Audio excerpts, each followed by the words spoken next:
دوستو السلام علیکم۔ آپ سب کو خوش آمدید کہتی ہوں اپنے چینل پر جس کا نام ہے قید لمحے۔ آج کی خوفناک کہانی میرے ابو کی ہے جن کی منگنی ان کی ماموزاد سے ہوئی تھی۔ ابو ایک نہایت خوششکل اور سحر انگیز شخصیت کے مالک نوجوان تھے، لیکن غربت کی وجہ سے ان کے ماموں نے ان کی منگنی اپنی بیٹی سے توڑ کر ایک نہایت امیر شخص سے کر دی تھی۔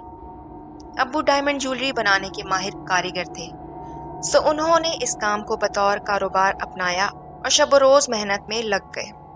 اس دوران ابو کی شادی ہو گئی۔ میری امی نیک اور فرمان بردار بیوی ثابت ہوئیں اور قسمت کی تیز بھی۔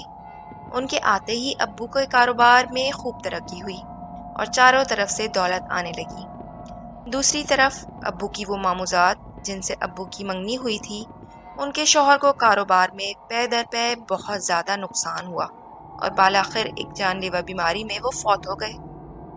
امی چونکہ نیک سیرت خاتون تھیں، ایک بار انہوں نے ہمارے نئے بنگلے کی خوشی میں قرآن خوانی کا اہتمام رکھوایا اور سب رشتہ داروں کو دعوت دی جن میں ابو کی پرانی منگیتر بھی شامل تھی۔ ہمارے خوبصورت بنگلے اور دولت کی ریل پیل کو دیکھ کر آنٹی شیلا نے حسد بھرے لہجے میں کہا کہ یہ سب ان کا ہو سکتا تھا، لیکن قسمت ان کے ساتھ نہ تھی۔ میری امی کے کانوں میں یہ الفاظ پڑے تو وہ دہل کے رہ گئیں۔ زندگی معمول کے مطابق گزر رہی تھی اور امی بھی وہ بات بھول چکی تھی۔ ایک دن ابو اپنے کام سے واپس آئے تو کہنے لگے کہ ان کی آنکھوں میں کالا پانی اتر گیا ہے اور ڈاکٹر کہتے ہیں کہ میں اب کام نہیں کر سکوں گا۔ ابو چونکہ ڈائمنڈ کا کام کرتے تھے، سو نظر خراب ہونے کی صورت میں وہ گھر بیٹھ گئے اور ساتھ ساتھ بیمار بھی رہنے لگے۔ شہر کے تقریباً تمام ڈاکٹروں سے ان کا علاج کروایا گیا، مگر سب ناکام رہے کیونکہ بظاہر ان کو کوئی بیماری نہ تھی۔ ایک شام شدید طوفانی بارش ہو رہی تھی کہ اچانک ہمارے گھر کی ڈور بیل بجی۔ ابو دروازہ کھولنے گئے تو اچانک ہم سب کسی بھاری چیز کے گرنے کی آواز سے چونک کر دروازے کی طرف بھاگے تو جو منظر ہم سب نے دیکھا وہ ہمارے ہوش اڑانے کو کافی تھا۔ ابو زمین پہ بے ہوش پڑے تھے اور ان کے سینے کے اوپر ایک انسانی شکل کا پتلا پڑا تھا جس کے پورے جسم پر سوئیاں گھسی تھیں۔ ابو پورے 2 دن تک بے ہوش رہے۔ جب ہوش میں آئے تو انہوں نے بتایا کہ کوئی نقاب پوش عورت یہ پتلا ان پر پھینک گئی تھی۔ پتلے کا وزن ابو کو اتنا بھاری لگا کہ وہ زمین پر گر پڑے۔ اس کے بعد ابو جی کی حالت دن بدن خراب ہوتی گئی۔ وہ جو ایک صحت مند، خوبصورت اور سرخ و سفید رنگت کے مالک سوکھ کر کانٹا ہو گئے تھے، لیکن بدستور ان کی میڈیکل رپورٹ نارمل آتی تھی۔ امی اس معاملے کو بھانپ چکی تھی کہ یہ معاملہ کچھ اور ہے، مگر ابو نہیں مانتے تھے کیونکہ وہ جادو ٹونے اور پیر فقیر میں یقین نہیں رکھتے تھے۔ پھر ایک رات اچانک کھٹر پٹر کی آواز سے امی کی آنکھ کھلی تو دیکھتی ہیں کہ ابو تجوری کھولے کھڑے ہیں۔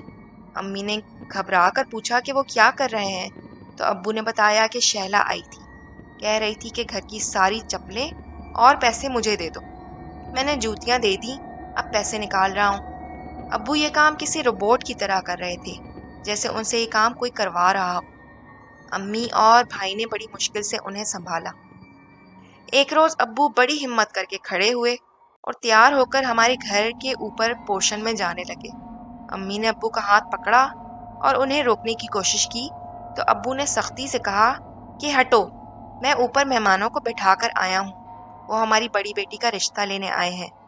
امی نے اوپر جا کر دیکھا تو وہاں کوئی نہ تھا۔ ہاں البتہ اوپر ڈرائنگ روم میں غیر مانوس مہک آ رہی تھی اور ایش ٹرے میں سلگے ہوئے سگریٹ کے ٹوٹے پڑے تھے۔ امی یہ سب دیکھ کر ہکا بکا رہ گئیں۔ ادھر ابو نے امی پر سخت ناراض ہوتے ہوئے کہا کہ ان کے اوپر آنے کی وجہ سے وہ لوگ چلے گئے۔ ابو نے بتایا کہ ان لوگوں نے ابو کو کہا تھا کہ بات ختم ہونے کے بعد وہ لوگ مجھے اپنے ساتھ لے جائیں گے اپنے گھر۔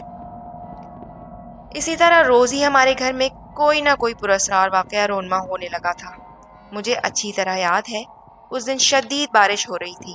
میرے ابو اپنے بیڈ پر آنکھیں بند کیے لیٹے تھے اور امی معمول کے مطابق سرہانے بیٹھے قرآن کی تلاوت کر رہی تھیں۔ روم کی کھڑکی کھلی تھی کہ مٹی کی ایک ہانڈی اڑتی ہوئی آئی۔ گھر میں لگے بلب تڑا تڑ ٹوٹنے لگے۔ ایک طوفان کا سا شور اٹھا۔ وہ ہانڈی اپنے راستے میں آنے والی ہر چیز کو تہوبالا کرتے ابو کے بیڈ کے پاس پہنچ گئی، لیکن قرآنی آیات کی تلاوت سن کر جیسے وہیں ٹھٹک کر رک گئی۔ امی نے بھی ہمت کی اور زور زور سے تلاوت کرتی رہیں، اور ابو اور ہانڈی کے درمیان قرآن پاک کو ڈھال بنا کر کھڑی ہو گئیں۔ وہ ہانڈی کچھ دیر ہوا میں معلق رہی اور پھر دھڑام سے فرش پر گر کر ٹوٹ گئی۔ گھر میں چلنے والا طوفان ایک دم تھم گیا اور فضا میں سناٹا چھا گیا۔ ہر کوئی ایک دوسرے کو ہونک کی طرح دیکھ رہا تھا کہ کسی کو کچھ سمجھ ہی نہ آ رہا تھا کہ کیا ہوا۔ پھر ایک دم ہی سب نے اپنی ناک پہ ہاتھ رکھ لیا، کیونکہ ہانڈی کے ٹوٹنے سے شدید ناگوار بدبو پھیل گئی تھی۔ ابو بھی پہلی بار فکر مند نظر آئے۔ امی اور بڑے بھائی نے ہانڈی کی باقیات اور اس میں سے نکلے گند کو بمشکل اکٹھا کر کے دور قبرستان میں پھینک دیا۔ وہ رات سب نے ہی جاگ کر گزاری۔ اگلی صبح ابو نے امی کو بالاخر اجازت دے دی کہ وہ کسی عامل وغیرہ سے اس معاملے کی جانچ کروائیں۔ امی اپنے ایک ماموں کے پاس بھاگتی ہوئی گئیں، جو کہ عامل وغیرہ تو نہ تھے مگر روحانی عمل کو خوب جانتے تھے۔ امی کے وہ ماموں ایک کچی آبادی میں رہتے تھے۔ عمر تو ان کی کافی زیادہ تھی مگر وہ قابل رشک حد تک صحت مند نظر آتے تھے۔ امی نے رو رو کر انہیں تمام صورتحال سے آگاہ کیا۔ ماموں نے پہلے تو انکار کیا کہ وہ کوئی عمل نہیں جانتے، مگر امی کی آہ بکا کے آگے انہوں نے ہار مان دی اور اگلی شام ہمارے گھر آنے کا وعدہ کیا۔ اگلی شام وہ سفید کرتا پاجامہ میں ملبوس ہمارے گھر تشریف لائے اور ابو کے کمرے میں ان سے ملنے چلے گئے۔ ابو نہایت نحیف سی حالت میں لیٹے تھے اور ان کی ہلکی ہلکی سانس چل رہی تھی۔ ماموں نے کچھ پڑھ کر ابو کے دونوں ہاتھوں پر پھونکا اور ان کے ہاتھوں کو سونگھنے لگے، جس سے ماموں کے چہرے پر ناگواریت کے تاثرات واضح ابھرے تھے۔ پھر انہوں نے باہر آ کر امی کو بتایا کہ تمہارے شوہر پر میعادی کارروائی کی گئی ہے، جس کے تحت سفلی عمل کے اثرات سے 4 ماہ کے اندر اندر تمہارے شوہر کو مر جانا چاہیے۔ یہ سن کر امی رونے لگی۔ ماموں نے امی کو تسلی دے کر کہا کہ تمہارے شوہر کا معاملہ کافی گمبھیر ہے، جس میں ہر حال میں ایک جان تو جانی ہے۔ بہرحال پھر بھی میں انشاءاللہ یہ کام ضرور کروں گا۔ ان کی میعاد کے 22 دن رہ گئے ہیں۔ میرے عمل سے 21ویں دن تمہارا شوہر انشاءاللہ تندرست ہوگا اور مٹھائی کا ٹوکرا لے کر اپنے قدموں سے چل کر میرے گھر آئے گا۔ دوسرے دن سے امی کے وہ ماموں جان نے اپنا عمل شروع کر دیا۔ سب سے پہلے انہوں نے ایک بکرے کی سری ابو کے سر سے اتار کر امی کو دیا اور کہا، اسے کسی قبرستان میں پھینکوا دو، اور جو بھی اسے پھینکنے جائے اسے سختی سے ہدایت کی جائے کہ پیچھے پلٹ کر نہ دیکھے، چاہے کچھ بھی ہو اور کتنی بھی آوازیں آ جائیں۔ یہ کام امی نے ہمارے بڑے بھائی کو دیا۔ بھائی بتاتے ہیں کہ جب وہ بکرے کی کھوپڑی پھینک کر آ رہے تھے تو ان کو لگا کہ ہمارے ابو بہت تکلیف میں ان کو پکار رہے ہیں، اور ساتھ ہم چھوٹے بہن بھائیوں کی رونے کی آوازیں بھی آ رہی تھیں۔ بھائی نے کانوں پر ہاتھ رکھا اور سر پر پاؤں رکھ کر وہاں سے بھاگ نکلے۔ ماموں روز کوئی نہ کوئی عمل کرتے اور ابو پر کیے گئے سفری کا توڑ کرتے رہتے تھے۔ اس دوران ایک بات ہوئی کہ ابو کی صحت تو دن بدن بہتر ہوتی جا رہی تھی، مگر ہاں ماموں کی حالت خستہ ہو رہی تھی۔ امی کے بہت اصرار پر ماموں نے سفلی کروانے والے کا نام تو نہ بتایا، ہاں اتنا اشارہ ضرور دیا کہ وہ کوئی قریبی رشتہ دار خاتون ہے جو تمہارے گھر کی خوشحالی اور تم دونوں میاں بیوی کے آپس میں محبت سے حسد کرتی ہے، اور اس نے کسی سفید میٹھی چیز میں ابو کو کچھ کھلایا ہے، اور جب عمل پیٹ میں اتر جائے یا قبرستان میں دفن کر دیا جائے تو وہ جان لے کر ہی ختم ہوتا ہے۔ لیکن یہ میرا تم سے وعدہ ہے کہ تمہارا میاں انشاءاللہ بس کچھ دنوں میں اپنے پیروں پر چل کر میرے گھر آئے گا۔ امی سمجھ چکی تھی کہ وہ کون خاتون ہو سکتی ہیں، مگر اس کا کوئی فائدہ نہ تھا۔ جس روز عمل کا 20واں دن تھا، اس دن ابو اچانک اٹھے اور امی سے کہا کہ وہ نہائیں گے، کیونکہ ان کے جسم پر چونٹیاں سی رینگتی ہوئی محسوس ہو رہی ہیں اور انہیں اپنے آپ سے شدید بدبو آ رہی ہے۔ اور پھر ایسا ہی ہوا کہ ابو کے جسم سے ایسی ناگوار بو اٹھنے لگی اور پورے گھر میں پھیل گئی، جس سے سبھی کا دم گھٹنے لگا۔ امی نے جلدی سے اپنے ماموں جان کو کال کر کے صورتحال سے آگاہ کیا تو وہ ہنس پڑے اور کہا کہ بس بیٹا، اب وہ چیز تمہارے شوہر سے باہر نکل رہی ہے، تم بے فکر ہو کر ان کے نہانے کا انتظام کرو۔ جب ابو نہا کر نکلے تو ہم سب انہیں دیکھ کر دم بخود سے رہ گئے۔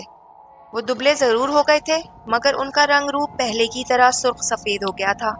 صحت مندی ان کے حشاش بشاش چہرے سے جھلک رہی تھی۔ ابو نے ایک عرصے بعد ہم سب گھر والوں کے ساتھ مل کر کھانا کھایا۔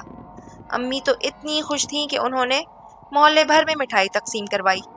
اگلا دن جمعے کا تھا۔ نماز جمعہ ادا کرنے کے بعد ابو نے مٹھائی کا ٹوکرا لیا اور کہا کہ وہ جادو ٹونے اور سفری عمل پر یقین تو نہیں رکھتے تھے، مگر جب خود پر بیتی تو یقین آ گیا، اور یہ کہ ماموں کی خواہش کے مطابق وہ مٹھائی لے کر ماموں کے گھر جانا چاہتے ہیں۔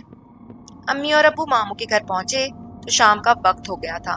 ماموں جان خوش دلی سے ابو سے ملے اور کہا، بیٹا برسوں پہلے جوانی میں نے شوق میں یہ عمل سیکھا تھا، مگر نہ میں نے کسی پر عمل کیا اور نہ کسی عمل کی کاٹ کی۔ پھر تمہارے معاملے میں نے اپنا عمل اور اپنا ہنر آزمایا۔